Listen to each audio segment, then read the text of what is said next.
Hazrat Ibn Umar radiyallahu anhu has reported from the Prophet sallallahu alaihi wasallam in this connection.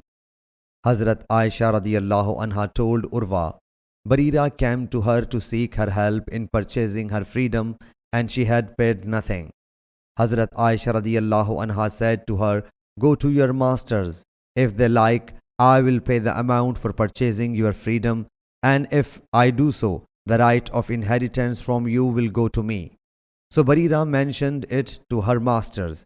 They refused and said, If she wants to do so, seeking reward, she should do so, but the right of inheritance from you will be with us.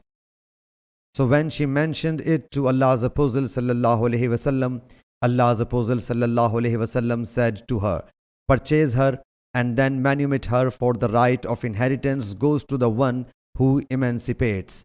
Then reporter says, Then Allah's Apostle sallallahu alaihi wasallam stood up and said, What about those who impose such conditions as are not in Allah's book? If such a condition is imposed for 100 times, it will bring nothing for him, for Allah's condition is the truest and the firmest. Sahih Bukhari, Hadith number 2561.